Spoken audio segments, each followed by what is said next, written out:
नमस्कार प्यारे बच्चों, टीम प्रिंस के यूट्यूब चैनल पर आप सबका स्वागत है। जैसा कि आपको मालूम है, 12th के एग्ज़ाम को देखते हुए हमने ये टेस्ट सीरीज शुरुआत की, जिसका ए पार्ट आपको पहले ही दे दिया गया है। अब उसके बे पार्ट के जो क्वेश्चंस हैं उसको आज हम डाल रहे हैं आपके लिए। और पिछले वाले वीडियो में कुछ बच्चों ने बहुत अच्छे जवाब दिए थे और हमें ये राय भी दी थी कि सर आप क्वेश्चंस हमें बनाकर दे दीजिए, हम सवाल अपने आप हल कर लेंगे और जो सवाल नहीं आएगा उसको हम कह देंगे तो वो बता देना। तो मुझे ये सुझाव बहुत अच्छा लगा, इससे आपके समय की बर्बादी भी नहीं होगी और हमें भी सुविधा होगी। तो प्यारे बच्चों, मैं आगे के जो बे भाग है उसके सवाल आज आपको दे रहा हूँ। आज सवालों को हल करना है और फिर आपको आंसर बताना है। ठीक उसी प्रकार जिस सवाल में मुझे आपके कमेंट्स का ऐसे लगेगा कि ये सवाल बताना चाहिए, वो सवाल मैं खुद ही बता दूंगा। और एक मॉडल पेपर पूरा होने के बाद जो नेक्स्ट मॉडल पेपर आएगा, उस मॉडल पेपर में हम एक साथ ही 30 क्वेश्चन डालेंगे और उसके साथ ही उसकी मोटी मोटी जो बातें होंगी वो वीडियो के लास्ट में मैं बता दूंगा। स्टार्टिंग में आप सवालों को हल करते जाना और अंत में मैं सवाल के लास्ट में, मॉडल पेपर के लास्ट में ये बता दूंगा कि इस सवाल में ऐसे करना है, इस सवाल में ऐसे करना है, आप कर लीजिएगा। जो सवाल नहीं आए उसको आप कमेंट बॉक्स में लिख दीजिएगा, तो उस सवाल को हम हल करवा देंगे। तो आज का जो पहला सवाल है वो देखिए प्यारे बच्चों। पिछले वीडियो में मैंने ए भाग आपको दिया था जिसमें एक एक नंबर के क्वेश्चन थे। आज अपन बे भाग ले रहे हैं और इसमें टोटल आपके पास 5 सवाल हैं।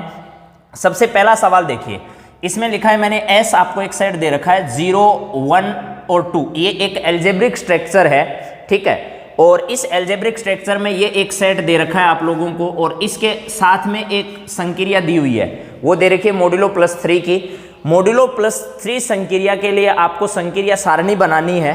इतना सवाल है, वो 1 नंबर का है। और आगे मैंने दे रखा है इसका तत्समक अवयव भी ज्ञात कीजिए। समझ गए? अगर है तो तत्समक अवयव भी ज्ञात करना है। यानी दोनों क्वेश्चंस जो आपके हैं 1 + 1 अंक के हैं, यानी 2 अंक का सवाल है टोटल। अगर आप केवल संक्रिया सारणी बनाते हो तो आपको 1 नंबर मिलेगा और अगर आप इसका तत्समक अवयव भी साथ में बता दोगे तो आपका नंबर 1 और मिल जाएगा। अगला सवाल देखिए प्यारे बच्चों, आपको दे रखा है यदि मैट्रिक्स ए बराबर आपके पास है 1, 2, 3, समझ गए, और इधर दे रखा है मैट्रिक्स बी बराबर है 3, 2, 1। आपको क्या करना है, ये सिद्ध करना है कि ए बी की होल पावर टी, यानी ट्रांसपोज है, ए बी का ट्रांसपोज इक्वल होता है बी का ट्रांसपोज इंटू ए का ट्रांसपोज। समझ में आ गया प्यारे बच्चों? ये आपको ये सिद्ध करना है इस सवाल में कि ए बी का होल ट्रांसपोज है वो इक्वल होता है किसके, बी के ट्रांसपोज डॉट ए के ट्रांसपोज के। अगला सवाल बहुत अच्छा सवाल है, ये भी 2 अंक का है। सारे 2-2 अंक के सवाल आप लोगों को मालूम है इस बात का। ये सवाल बहुत ही अच्छा है। इसमें लिखा है फलन fx बराबर है और वो दे रखा है 1 - cos cx बटे में दे रखा है x sin x और यहाँ दे रखा है 1/2। x की वैल्यू जब 0 नहीं है तो आपका फंक्शन है 1 - cos cx अपॉन में x sin x, और जब x की वैल्यू 0 है तो ये 1/2 है। अब सवाल में ये कह रहा है कि x बराबर 0 पर फलन संतत है, ठीक है। फलन आपका क्या है, संतत है। तो c का मान क्या करना है, आपको फाइंड आउट करना। बहुत ही बेहतरीन सवाल है प्यारे बच्चों आप लोगों के लिए इस ईयर के लिए। अगला सवाल दे रखा है मैंने इंटीग्रेशन e की power m tan inverse x है। ये जो दे रखा है ये m tan इनवर्स x है। फिर दे रखा है √1 - x²। dx का मान ज्ञात करना, यानी इसका इंटीग्रेशन करना। आपको कौन से तरीके से होगा, किस मेथड से होगा, ये मैं अभी नहीं बताऊंगा, आप लोगों को मालूम है इस सवाल में क्या करना है, वो हल करिएगा पहले।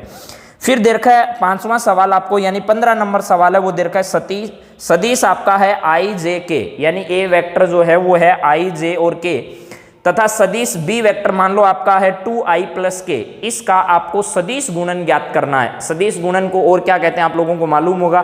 तो आपको b पार्ट के ये 5 सवाल करने हैं और अगले c पार्ट के सवाल भी मैं इसी वीडियो के साथ ऐड कर रहा हूं, आप लोगों को वो भी करना है, ठीक है। तो देखिए c पार्ट के सवाल कौन से हैं।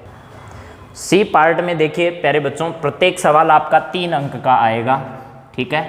यानी 3 अंक के जितने भी आपके सवाल इस पार्ट में हैं, इसी तरीके के सवाल आपको वहाँ देखने को मिलेंगे पेपर में। देखिए दूसरे चैप्टर से आपको एक सवाल दिया गया है, समीकरण sec inverse x upon a minus sec inverse x upon b equals to दे रखा है sec inverse b minus sec inverse a, ठीक है। और यहाँ कह रहा है इसको क्या करना है, आप लोगों को हल करना है। तो समझ गए होंगे मेरी प्यारे बच्चों, यानी आपको ये सवाल क्या करना है, इसमें x की वैल्यू ज्ञात करनी है। हल करने का मतलब क्या है आपको समझ में आ गया होगा। जैसे ही सवाल दे रखा है तो आपको ये कह रहा है इसको हल कीजिए, इसका मीनिंग है आपको x की वैल्यू बतानी है। समझ गए? तो आपको x की वैल्यू बतानी है यहाँ। इस बात का खास ध्यान रखें आप लोग, सिद्ध करना, मान ज्ञात करना हो तो सवाल को थोड़ा अच्छे से पढ़िएगा आप लोग। कई बच्चे क्या करते हैं, सवाल को पढ़ते तो है नहीं ढंग से और ये दे रखा है इसके बराबर ये लाने की कोशिश करते हैं। ऐसा नहीं करना है आपको। अगर ये दे रखा है तो हल करना है। हल करने का मीनिंग है प्यारे बच्चों कि आपको इसमें x की वैल्यू बतानी है। समझ गए? तो कैसे करना है आपको मालूम है, एक बार करिएगा आप लोग। फिर देखो इसी में अथवा में एक सवाल आपको मिल रहा है, वो क्या चीज़ है देखो, सिद्ध करो tan inverse x, tan inverse x है plus cot inverse x plus 1, ये दे रखा है आपको। tan inverse x plus cot inverse x plus 1 है, आपको वैल्यू दे रखी है इक्वल में tan inverse x square plus x plus 1। ठीक है, दोबारा देख लो, सिद्ध करो कि tan inverse x plus cot inverse x plus 1 है। बहुत आसान सवाल है ये तो, ये tan इनवर्स है, ये कोट इनवर्स है, इसको भी tan में चेंज कर दो और दोनों में फॉर्मूला लगाओ, ये आपको मिल जाएगा। समझ गए मेरी बात? तो ये सवाल दोनों में से कोई एक सवाल आपको हल करना है, लेकिन इस वक्त आप दोनों सवाल हल करोगे। फिर देखिए अगला सवाल आप लोगों का है, वो है कि सिद्ध करो कि a प्लस 2b और यहाँ a प्लस बी है, a plus B a plus 2b a plus 2b a plus b और a इक्वल्स टू प्रूव करो कि ये 9a प्लस बी और b का होल स्क्वायर है, यानी b के स्क्वायर के बराबर। बहुत अच्छा सवाल है, सारणी का ये सवाल अच्छा है। अगर आप पहले से ही सवाल को हल नहीं करके जाओगे तो आप, ऐसा नहीं है कि जाते ही एग्जाम में देखते ही इसको हल कर दोगे, आपको इसकी थ्योरी याद होनी चाहिए, सवाल में क्या करना है, एक बेसिक कंसेप्ट आपको यहाँ ध्यान रखना है, उसको हल करते हुए बढ़ोगे तो ही सवाल आसानी से हल हो पाएगा आपसे। अगला सवाल 18 नंबर जो है वो कह रहा है यदि a बराबर है, एक मैट्रिक्स दे रखी है वो है 2 3 1 और -4, b एक मैट्रिक्स है जो 1 -2 -1 और 3 है, तो आपको सिद्ध करना है कि ए बी का होल इनवर्स जो है वो इक्वल होगा B inverse dot A inverse के। इसमें ये आपको सिद्ध करना है। अगला सवाल देखिए प्यारे बच्चों, मैंने कहा था 8वां जो चैप्टर अपना एक क्लास में चल रहा है उसमें देखिए पहले जो मैक्सिमा और मिनिमा से पहले का पार्ट है वहां से 3 नंबर का एक सवाल पूछा जाएगा और मैक्सिमा मिनिमा का जो पार्ट है वहां से भी 3 नंबर का एक सवाल पूछा जाएगा। इसका मतलब पहले के पूरे पार्ट से 3 नंबर का एक सवाल और आगे मैक्सिमा और मिनिमा के 2 पॉइंट है उसमें से एक सवाल लगातार आ रहा है और इस साल भी ऐसा ही होना है। तो देख लीजिएगा x के किस मान के लिए fx जो दे रखा है वो है x अपॉन में x स्क्वायर प्लस 1 हासमान होगा। इसमें दोनों चीजें पूछ सकता है, यानी किस इंटरवल में। देखिए मैंने वहां बताया था सुबह आप लोगों को, जो एक क्लास चल रही है अपनी 8वें चैप्टर की, उसमें जरूर बताया कि हासमान और वर्धमान कैसे निकालते हैं। इसमें यही पूछा है कि आपको इंटरवल बताना है। 2 ही सवाल है, एक तो सिद्ध करवा सकता है या इंटरवल पूछ सकता है। आपसे इंटरवल पूछा इसमें, ये कह रहा है ये फंक्शन दे रखा है x अपॉन में x स्क्वायर प्लस 1, तो आपको ये बताना है कि किस इंटरवल में ये हासमान होगा। तो आप साथ में ये भी ज्ञात कर लीजिएगा कि किस इंटरवल में ये क्या होगा, वर्धमान होगा। यानी आपको इंटरवल ज्ञात करना है हासमान और वर्धमान के लिए। देखिए प्यारे बच्चों अगला सवाल है वो नेक्स्ट पॉइंट से है, फलन sin x plus cos x का मैक्सिमम मान ज्ञात कीजिए। आज आप इतना करिए कि sin x plus cos x का जिस मेथड से, जो कैलकुलेशन का मेथड है उससे करना है, ठीक है। लेकिन कल मैं इसका बहुत आसान तरीका आपको बताऊंगा कि आप आसानी से इसका मैक्सिमम और मिनिमम मान कैसे निकाल सकते हो, ठीक है। तो आज आपको कैलकुलस की सहायता से करना है, लेकिन कभी भी पेपर में अगर शॉर्ट में आपका आंसर आता हो तो आपको मैक्सिमम और मिनिमम वैल्यू जो है वो भी पता होनी चाहिए कि इसका अधिकतम मान कितना होगा और न्यूनतम मान कितना होगा। फिर लास्ट सवाल जो सी पार्ट का है वो है प्यारे बच्चों इंटीग्रेशन का। क्या है देखिए, इंटीग्रेशन x e की पावर x, ये भी बहुत अच्छा सवाल है इंटीग्रेशन में। x e की पावर x, कई बार ये पूछा गया है सवाल पेपर में पहले से। x e की पावर x, x प्लस 1 का होल स्क्वायर है, dx का मान ज्ञात कीजिए। बस आपको एक छोटी सी बेसिक बात है, वो यहाँ अगर समझ में आ गई तो सवाल आसानी से हल हो जाएगा, ठीक है। प्यारे बच्चों सी भाग के जो शेष सवाल हैं वो देख लीजिए, कहाँ तक कौन कौन से सवाल और हैं आपके सी पार्ट के। जो आपको 21 नंबर सवाल बताया था उसके अथवा में इंटीग्रेशन का एक सवाल और आता है। इंटीग्रेशन में आप लोगों को देखो ये दिया गया है कि x स्क्वायर है e की पावर 2x है। ध्यान से देखिए इस सवाल को, x स्क्वायर डॉट e की पावर 2x और dx है। आप लोगों को क्या करना है, इस सवाल में इंटीग्रेशन करना है, इसका मान ज्ञात करना है। का मान ज्ञात कीजिए, का मान ज्ञात कीजिए, ठीक है। ये आपको मान ज्ञात करना है। इसमें मैंने जानबूझकर ये सवाल दिया है, हालांकि मैं 10वें चैप्टर का भी सवाल दे सकता था, लेकिन जानबूझकर ये सवाल दिया गया है यहाँ। अगला सवाल देखिए, वक्र y स्क्वायर बराबर x है, और वैसे भी आपको मालूम है सी पार्ट में 3 नंबर का सवाल 9वें चैप्टर से ही आता है, 10वें चैप्टर का सवाल 6 नंबर का जो आएगा वो डी पार्ट में आएगा। यहाँ 22 नंबर सवाल है, वक्र Y square equals to X तथा एक्स स्क्वायर बराबर वाई से घिरे हुए भाग का क्या ज्ञात करना है, क्षेत्रफल। देखिए Y square equals to X, मैंने यहाँ वक्र लिखा है, आपको पहली बात तो ये पहचानना पड़ेगा कि ये किसका ग्राफ है। दूसरा भी यही ऐसे ही मैंने लिखा है, कुछ भी नहीं लिख कर दिया, दोनों चीजें क्या है आपको पहला काम पहचानना है, दोनों का ग्राफ बनाना है, इंटरसेक्टिंग पॉइंट निकालना है, उसके बाद शानदार ग्राफ बनाना है, और जो शैडो एरिया आएगा यानी जो छायांकित भाग आएगा दोनों के बीच का कॉमन एरिया, उस कॉमन एरिया को दर्शाना है, उसको डार्क करना है, उसमें स्ट्रीम बनानी है, स्ट्रीम बनाकर आपको इसका एरिया ज्ञात करना है। जितना अच्छा डायग्राम बनाओगे आगे का काम उतना ही आसान हो जाएगा आप लोगों के लिए। अगला सवाल है, circle X square plus Y square equals to 16 तथा वाई बराबर एक्स तथा एक्स एक्स से घिरा हुआ प्रथम चतुर्थांश में स्थित भाग का क्या ज्ञात करना है, क्षेत्रफल। मैंने एकदम क्लियर सवाल लिखा है यहाँ, X square plus Y square equals to 16 तथा वाई बराबर एक्स, एक लाइन है, ये एक वक्र है, तथा एक्स एक्स से घिरा हुआ प्रथम भाग जो प्रथम चतुर्थांश है उसमें स्थित जो क्षेत्रफल है उसका आपको मान ज्ञात करना है। अगला सवाल 24 नंबर सवाल दिया, यदि a बराबर 2i plus 2j plus 3k, b equals to minus j plus 2k plus k, 2j plus k तथा c बराबर है 3i प्लस j, इस प्रकार है कि a plus lambda B vector, a vector plus lambda B vector सदिश c vector पर लंबवत है, यानी ये वाला जो भाग है ये वाला, ठीक है, ये और ये c वेक्टर दोनों एक दूसरे के परपेंडिकुलर हैं, तो लेमडा का मान ज्ञात करना। अब आपको मालूम है a वेक्टर और b वेक्टर, अगर मान लो a वेक्टर दे रखा है और b वेक्टर दे रखा है, दोनों परपेंडिकुलर होते हैं, तो उसकी कंडीशन क्या है, बस वो लगानी है और आंसर निकालना है।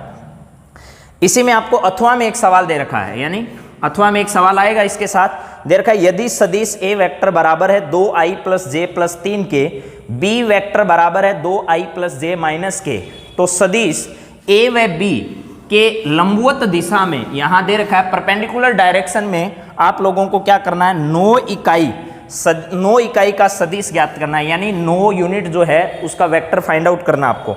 और 25वां सवाल यानी सी भाग का अंतिम जो सवाल है वो है, निम्नलिखित दी गई जो एलपीपी है उस एलपीपी का लीनियर प्रोग्रामिंग प्रॉब्लम जो दे रखी है उसका आलेखित विधि से हल ज्ञात करना है, यानी आलेख भी बनाना है और उसका हल भी फाइंड आउट करना है। तो इसमें दे रखा है आपको मिनिमाइज की कंडीशन दे रखी है, अगर minimum z equals to 3x plus 5y, तो आपको सब्जेक्ट टू दी कंडीशन दे रखी है, यानी व्यवरोध आपको दे रखे हैं, इसको व्यवरोध भी बोलते हो आप लोग हिंदी में, मैंने सब्जेक्ट टू दी कंडीशन लिख दिया है, x plus 3y greater equal to 3 है और x plus y greater equal to 2 है, x greater equal to 0, y greater equal to 0, ये आपको शून्यता की कंडीशन दे रखी है, नॉन जीरो कंडीशन ये जो दी हुई है वो आपके सामने है।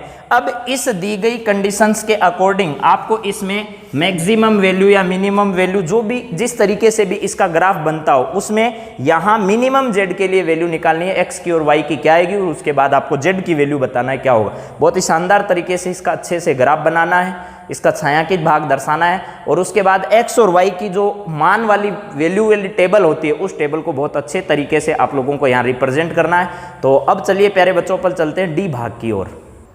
तो देखिए प्यारे बच्चों, पार्ट डी में आपसे प्रत्येक सवाल जो है वो 6 अंक का पूछा जाएगा, ठीक है, और 26वां सवाल जो आपका है वो छठे चैप्टर से है, 7वें चैप्टर से है।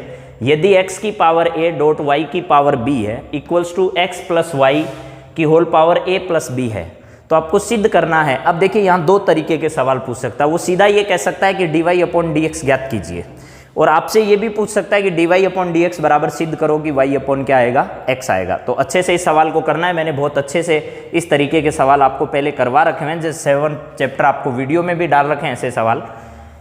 अगला सवाल देखिए 10वें चैप्टर से 6 नंबर का एक ही सवाल दिया है मैंने यहाँ से, वो दे रखा है 0 से लेकर π/2 log साइन x और dx का आपको मान ज्ञात करना है। समझ गए, 6 अंक का सवाल है तो उसी लेवल से आपसे सवाल करना है, 0 से π/2 log साइन x और dx। ये सवाल भी दो तरीके से आपसे पूछ सकता है। वो पहला सवाल यही है कि मैंने मान पूछ लिया, वो आपको ये कह सकता है कि 0 से π/2 log साइन x बराबर, अब जो मान आपको बता रखा है मैंने वो मान इसके बराबर देकर वो ये भी कह सकता है कि इसको सिद्ध कीजिए। ऐसा सवाल सिद्ध करने में पहले बोर्ड ने पूछा भी है इसी सवाल को।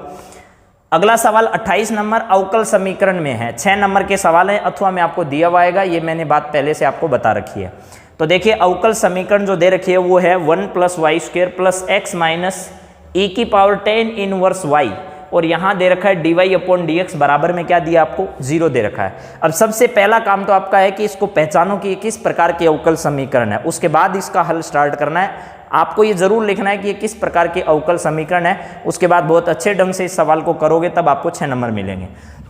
अगला सवाल मैंने दिया अवकल समीकरण, एक आसान सवाल दे दिया x माइनस वाई की पावर 2 है dy/dx बराबर a स्क्वायर का व्यापक हल ज्ञात करना आपको।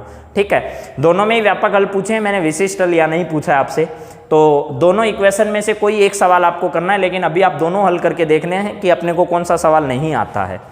अगला सवाल जो है वो 14 नंबर चैप्टर से आपको दिया गया है कि बिंदु -1, 3 और 2 से जाने वाले तथा समतल इस और इसके, यानी पहला समतल है x + 2y + 3z बराबर 5 और अगला समतल है 3x + 3y + z बराबर 0 है। इन दोनों समतल के इस बिंदु से जाने वाला जो समतल होगा वो में से प्रत्येक पर लंबवत समतल है, तो उस समतल का आपको क्या करना है समीकरण। देखो बहुत अच्छा आपको समझने में आ जाएगा, इस बिंदु से तो कोई समतल जाता है, इसके भी परपेंडिकुलर है और इसके भी परपेंडिकुलर है, इसका मतलब है इस बिंदु से जाने वाला आएगा तो उसमें ABC जो हैं वो अभी पता नहीं है, लेकिन इसके परपेंडिकुलर और इसके परपेंडिकुलर करोगे तो आपको ABC के मान आसानी से मिल जाएंगे। ABC का मान आने के बाद वापस उसमें इक्वेशन में रख दोगे तो आपको इस समतल का समीकरण मिल जाएगा।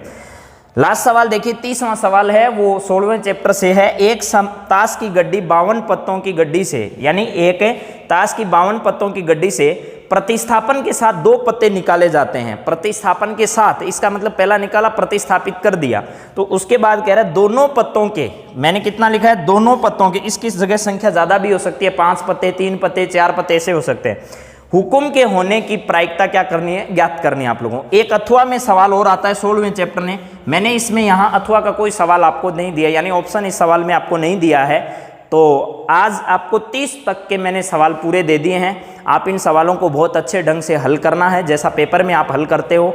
आपको कोई कोताही नहीं बरतनी है इस पेपर को हल करने में। ऐसा नहीं कि देख लिया फिर लिख लिया, देख लिया फिर, ऐसा मत करना। जो नहीं आ रहा वो नहीं आ रहा, ठीक है, आप उसको ईमानदारी से छोड़ सकते हो और बाद में देख सकते हो। बाकी इन सवालों को आप पूरा कीजिए।